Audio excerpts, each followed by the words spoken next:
Nous, on est des enfants de la guerre. Toi, en 41 à Lyon. Ma sœur, avec sa poupée, ça. Donc j'avais 6 ans. Là, ma sœur avait donc plus. Ça, c'était la colo. Alors, derrière, eh ben, parce que ça, c'est important. Hein. À Cuisery. Et c'était ça, c'est les gens du quartier, tout ça. C'est à Je suis Saint-Étienne. né à Saint-Étienne, hein, autant que je sache. Je m'appelle Gigi, Gisèle, j'ai horreur de ça. À la déclaration de la guerre 39, bon, moi j'avais 3 ans. Ce qui m'intéresse, moi, c'est la vie. Et j'ai 85 ans aujourd'hui, et ma vie est devant moi, et pas derrière moi, bien sûr. Oui. En 39. Quel âge avez-vous? En 39, j'ai 9 ans, moi. À la guerre, j'avais 5 ans. Et moi, je me souviens très très bien de la déclaration de la guerre parce que notre voisin de maison, à Saint-Étienne, il était maquignon. Alors c'était un homme qui avait de l'argent, il avait la radio. Et il n'y avait pas beaucoup de gens qui avaient la radio. Enfin, personne n'avait la radio dans ce moment-là. Voilà. Ben, je suis Anne Germain. Je suis née en 33, donc en 39, enfin, j'ai connu le début de la guerre, et en 44-45, la fin de la guerre. Il avait mis la radio et on écoutait ce qui allait se passer. Et il y a une voix qui a annoncé que la guerre était déclarée. Alors évidemment, tous les gens étaient catastrophés. Moi, je me souviens, ma mère s'est mise à pleurer. Tout près de la frontière du Luxembourg, et c'est surtout que c'était la limite Moselle, Meurthe-et-Moselle. Voilà. Autrement dit, la moitié de l'usine était cotée quand les Allemands sont arrivés, évidemment qu'ils ont annexé, elle était à cheval sur la partie annexée par les Allemands et la partie non annexée. Alors, bon, évidemment, mon père travaillait là, c'est pour ça qu'on se trouvait là et on était aux premières loges. Non, mais ce qu'il faut savoir, c'est que la région stéphanoise, à l'époque, c'était un grand centre houiller métallurgique. Hein. C'était un des plus importants, même au point de vue mine, extraction de charbon. D'ailleurs, Saint-Étienne s'appelait la ville noire. C'était tout noir. Bon, il y avait la manufacture d'armes de Saint-Étienne, et donc Saint-Étienne était vis-à-vis des Alliés, était une ville qui était particulièrement visée. Alors moi, mes souvenirs, c'est surtout les bombardements. Il y a eu un bombardement, il me semble que c'est le 3 juin, un bombardement terrible sur la région parisienne par les Allemands.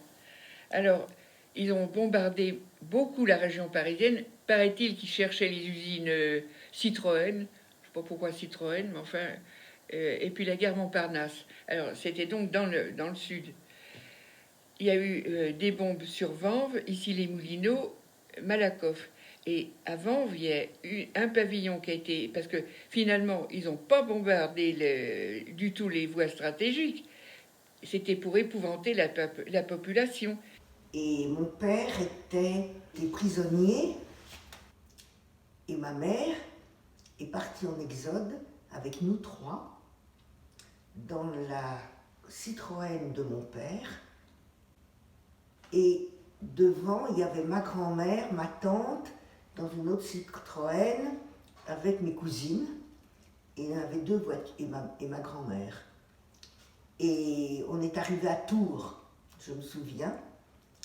Et il y avait un bombardement, on est allé dans la cave. Et quand on est sorti de la cave, il n'y avait plus rien au-dessus. Donc ils ont bombardé les civils et c'était tombé à Issy-les-Moulineaux dans le garage Place Voltaire. Alors ça, c'était pas très loin. Mais le pire, il y a avenue de Clamart, juste à côté de chez nous, environ à 200 mètres de chez nous, il y a un pavillon qui a été éventré par... Ça a fait un bruit terrible et on avait peur avec ma petite sœur parce que ce jour-là, on n'était pas allé à l'école, je sais pas pourquoi. Puis les bombardements, c'était pas les Allemands qui nous tapaient sur la gueule, c'était les copains, les Alliés, hein, les Anglais, les Américains.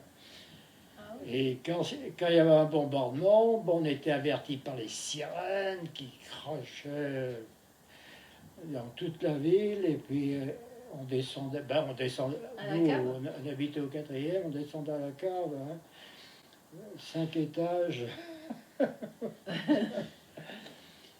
Ou est-ce que l'école était déjà fermée? Je me souviens pas bien, parce que c'est vieux, hein, 40. Au bruit des avions, on savait si c'était les Américains ou les Anglais. Parce que les Américains, eux, ils volaient très haut et ils lâchaient leurs trucs n'importe où. Hein. Alors, bon, n'importe où. Les Américains, ils ont fait un désastre épouvantable, hein, démoli des bâtiments, etc. Tandis que les Anglais, eux, au contraire, ils volaient beaucoup plus bas et en principe, ils atteignaient les objectifs. Hein, les usines, il n'y avait pas de grosses pertes humaines ni de bâtiments, etc. Tandis que les Américains, c'était épouvantable. Et je crois que nous avons été accueillis par... Il y avait un marchand de meubles, et par contre, qui était en face de notre maison, et dans notre maison, il n'y avait plus que des cendres. Alors, il y a eu un bombardement qui a fait énormément de bruit à Saint-Étienne, et ils ont tapé sur une école, un peu plus haut que la place Tardis, c'est où j'habitais, à 400-500 mètres de la maison, en pleine classe, l'école complètement rasée, 500 mômes sur le tapis. Tu te rends compte? Bravo les Américains. Hein. Lyon, ça se trouvait en plein venir de l'Est sur Paris, c'était le chemin. Donc on nous a évacués. Mais alors là, on nous a évacués dans des camions militaires et des ambulances, enfin ce qu'il y avait sous la main, quoi. Alors bon, nous voilà partis. Et puis tout le long de la route, alors on a dit que c'était les avions italiens qui mitraillaient les gens sur la route. Donc quand les avions mitraillaient trop bas, il fallait descendre des autocars ou des camions et puis se précipiter sous les taillis, pour se cacher, quoi.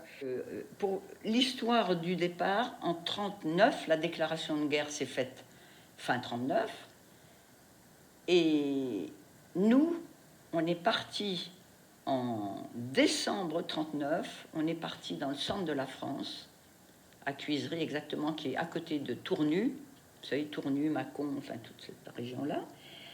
Alors, pourquoi on n'était pas obligé de partir, puisque la guerre n'était pas encore déclarée. Mais mon père, qui savait, bon, que et il disait, ici, on n'est pas en sécurité. Donc, il y a un ami qui était du coin, qui connaissait, qui avait dit, mais à ce moment-là, bon, ben, ta femme, tes enfants peuvent aller là-bas, ce sera plus sûr. Alors, je ne sais pas si c'est suite à ce bombardement ou si la décision a été prise avant. Enfin, les personnes qui voulaient, on nous appelait les réfugiés, ils proposaient à des citadins des enfants chez eux, quoi. Et bon, ben, mes parents nous avaient inscrits, moi, ma sœur et Robert. On était tous les trois et on nous a... Donc vous étiez une fratrie de 4 et vous aviez les trois premiers. Où est-ce qu'on est allé? On est allé dans la Creuse. Pourquoi on est allé dans la Creuse? Parce que à Sainte-Fère, le meilleur ami de mon père, le père de Francine Gomez, avait fait ses études, il était pneumologue avec mon père. Et quand ils avaient été prisonniers ensemble, et quand mon père est rentré en 1941, qu'on a démobilisé, et il était capitaine dans l'armée française, on lui a dit, monsieur Lévy-Decker, vous n'avez plus le droit d'exercer, car vous êtes juif. Alors le ciel lui est tombé sur la tête, il avait 3 enfants à faire manger au bas âge, et on s'est donc réfugié à Sainte-Fère. Alors, on était 4 enfants. Alors, justement, j'ai dit ça. Mon frère qui venait de naître, il est né le 26 novembre et on est parti en décembre.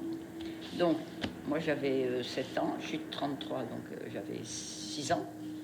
Il y avait 6 ans, 8 ans et 12 ans. On est partis à tous les 3. Luisette, moi, et on était chez des paysans différents, hein, complètement.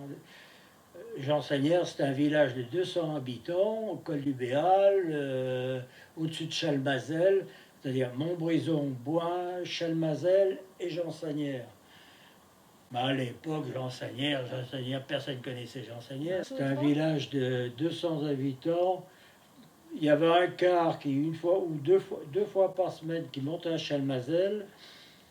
Et la route était goudronnée jusqu'à Chalmazel. Et de Chalmazel à Jansanières, c'était un chemin d'ailleurs. Moi, j'ai pas vu de voiture à la campagne. Hein. Tu me diras qu'en ville, c'est la même chose. Quand je vois maintenant comment vivent les gens en ville, moi, comme je disais il n'y a pas longtemps...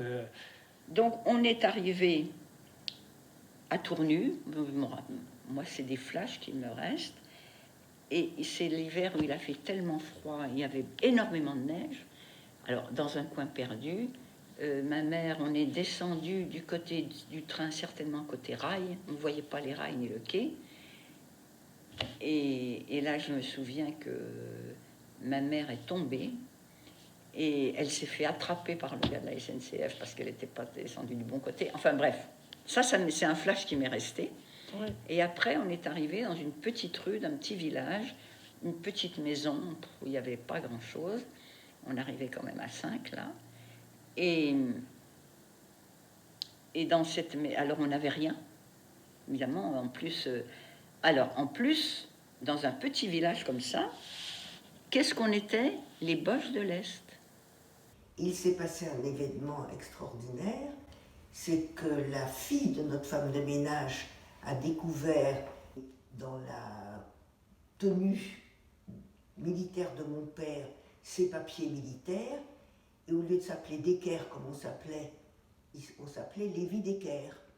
Et elle nous a dénoncé un Allemand avec qui elle couchait. En pleine nuit, le maire du village est venu nous chercher et nous a cachés dans sa cave. Et c'est pour ça que je suis là. Et pourquoi il nous a cachés dans sa cave? C'est parce que mon père avait sauvé sa fille d'une mastoïdite. À l'époque, mon père était professeur d'otorino, il était un grand chirurgien, et à l'époque, il n'y avait pas d'antibiotiques, il n'y avait que des sulfamides. Et quand il faisait une mastoïdite, on en mourait. Donc il l'a ouvert derrière l'oreille, il l'a drainé pendant 48 heures à son chevet. Et c'est pour ça que je suis là. Finalement, à un moment donné, on est descendu. Moi, je me suis mise sur vraisemblablement un tesson de bouteille. Je me suis ouvert le genou. J'ai toujours la marque d'ailleurs. Hein. C'était très profond. Alors ça saignait. Je suis remontée dans l'autocar, je ne sais plus ce qu'on avait, comme ça, en pensant à moi, sans penser à la petite sœur. Et puis, alors, évidemment, on a commencé à me soigner. Puis au bout d'un moment, j'ai regardé, je me suis aperçue que la petite sœur n'était pas là. Alors, j'ai dit, il faut retourner, mais le chauffeur a jamais voulu.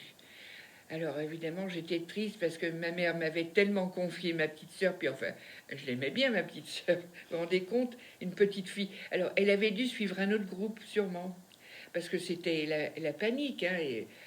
Des gens qui arrivent de l'Est et ça, on était les Boches de l'Est. C'est pour dire la mentalité des gens du centre vis-à-vis des gens qui...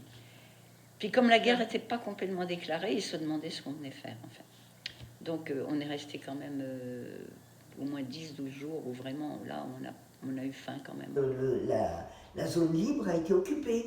Là, ma mère s'est tirée, elle n'a pas voulu entendre si c'était vrai ce qu'on racontait. Elle était maligne. Alors que les parents de Nadine Efclair, hein, elle lui a dit partez. Et ils n'ont pas voulu partir à cause de la grand-mère qui était malade. Et du coup, ils ont été dénoncés par l'infirmière qui soignait la grand-mère, et ils sont tous partis en déportation à Auschwitz. Je ne me rappelle pas, c'était trop long. J'ai le souvenir d'un long voyage, mais exactement le temps, je ne saurais pas dire. Et on est arrivé à un pays qui s'appelait Argentat, en Corrèze. Mais j'avais toujours pas la petite sœur. Alors, évidemment, je la réclamais tous les jours, parce que j'étais triste, quoi. On a eu juste la descente là, quand le maire est venu nous chercher. Ouais. Mais sinon, on a vraiment été dans 2 patelins, hein, Saint-Genoux et Sainte-Fer, où on a été où il y a eu des justes, personne ne nous a dénoncés. Ça, c'était la fille de la femme de ménage qui était un peu gogole et qui nous a dénoncés, c'est pas la femme de ménage. Les gens savaient très bien qu'on était juifs, hein, qu'on était des petits Parisiens par rapport... bon, le curé, il le savait. Hein, il nous a traités pour faire ma première communion, ma soeur et mon frère ont fait aussi leur première communion. Mais tu penses bien que pour apprendre le catéchisme, hein, mais moi je peux te réciter aujourd'hui notre Père et Marie. Hein. Et finalement, dans la rue, une dame, d'ailleurs on est restés amis, au bout de la rue, qui elle-même avait 4 enfants, je crois. Bon, elle est venue très vite et puis elle nous a fait connaître la campagne, les agriculteurs. Enfin, après, on a eu à manger. Hein. Mais ça a été dur. Et vous étiez les seuls juifs ou il y en avait plus? Non, Ou il y en avait plein? on était les seuls juifs. Ah, vous étiez les seuls juifs. On était les seuls juifs. Mais tu sais, moi, j'ai jamais su ce que c'était qu'une juive jusqu'à ce que je rentre à Paris. C'est incroyable. Moi, j'étais une petite catholique, hein, bouseuse.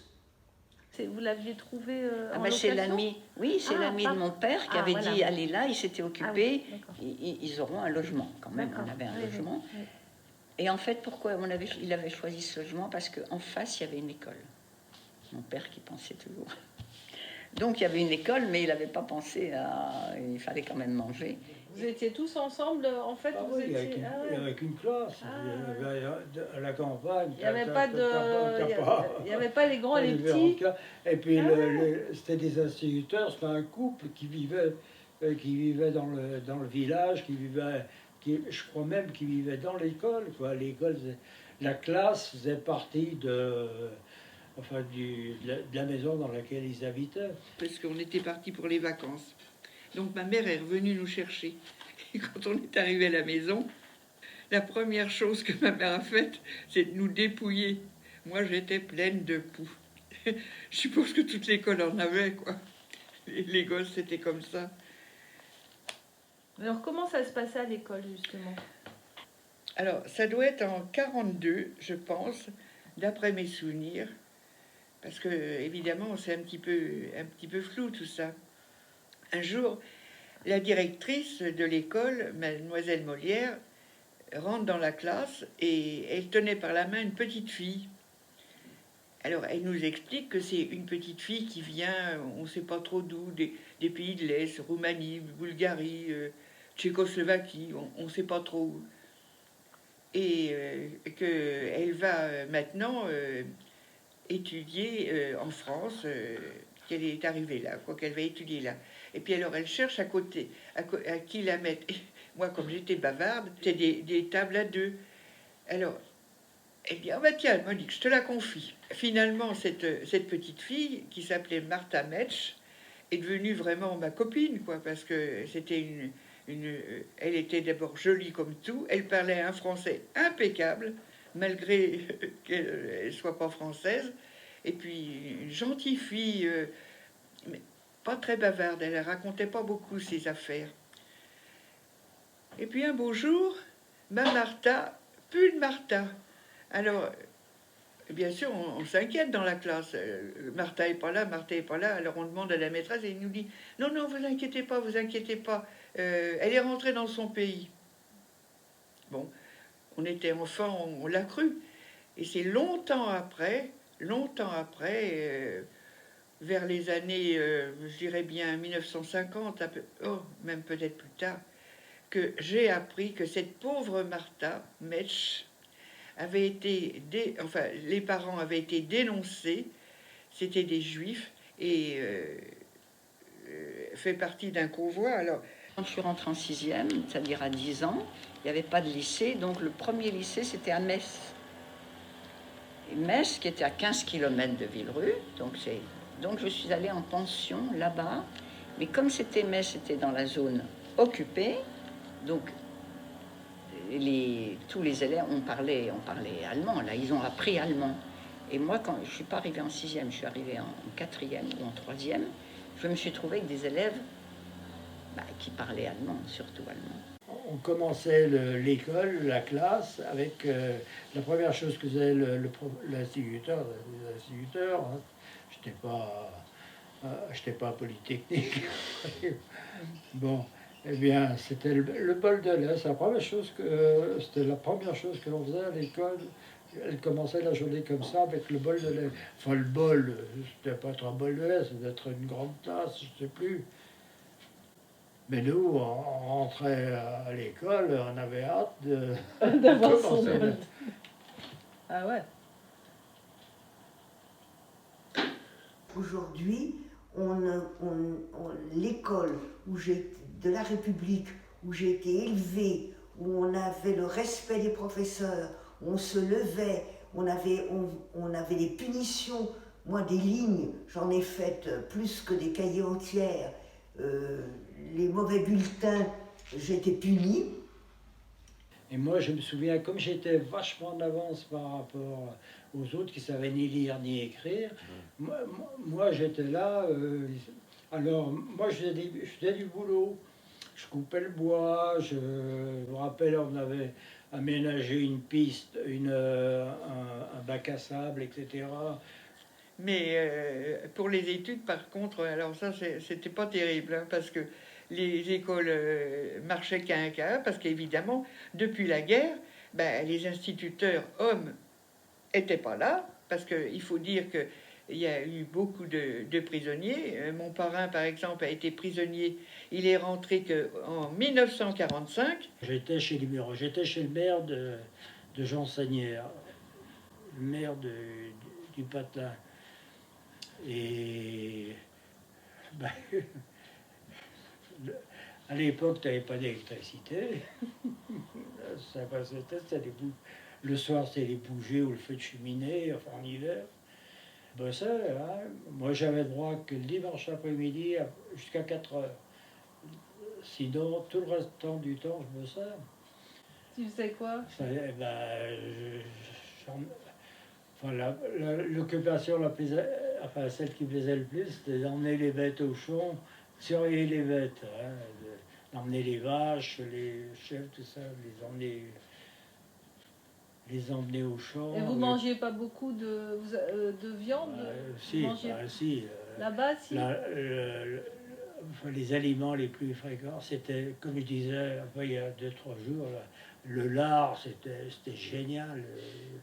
Le lard, les paysans, ils souffraient pas, ils avaient leur propre nourriture, hein, avec les bêtes,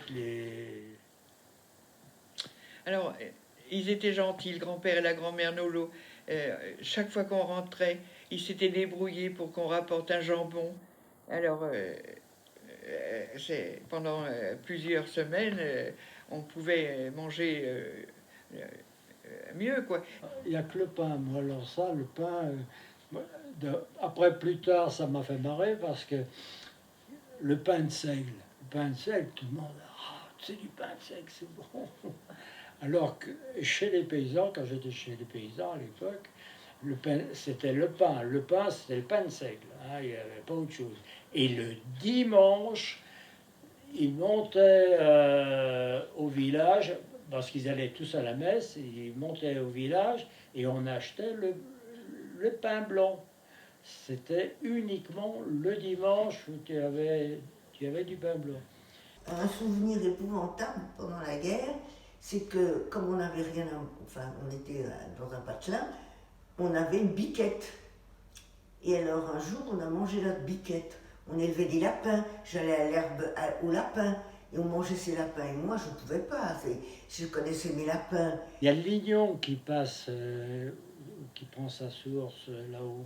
Une fois de temps en temps, la pêche, c'était vite fait avec eux. Ils faisaient un barrage, hein, de façon à ce que les poissons s'agglutinent, puis après, ils ramassent à la main, ils n'allaient pas. C'est vraiment des patelins. Hein. J'y suis jamais retournée encore. Des patelins près de Guéret. Ah, tu sais, l'été, on pêchait des écrevisses, je me souviens. C'était extraordinaire. À la lanterne, On allait pêcher des écrevisses dans la rivière. C'était fabuleux. Alors évidemment, quand on allait en Vendée, c'était l'euphorie parce que là-bas, comme il y avait des fermes, on était plus rationnés. Alors c'était vraiment la joie. Mais on mangeait ce que les paysans nous donnaient, hein. Parce que comme mon père soignait très bien, pour rien, il n'avait pas le droit d'encaisser de l'argent. Il n'y avait pas de sécurité sociale, bien sûr. Bon, alors, on avait un peu, il se fait payer un tout petit peu pour avoir un peu d'argent liquide, mais surtout, on a vécu de poulet, de patates, de tout ça. Je m'en souviens, ce premier déjeuner, parce qu'il m'a super marqué. C'est comme si j'étais à table, il faisait un temps magnifique.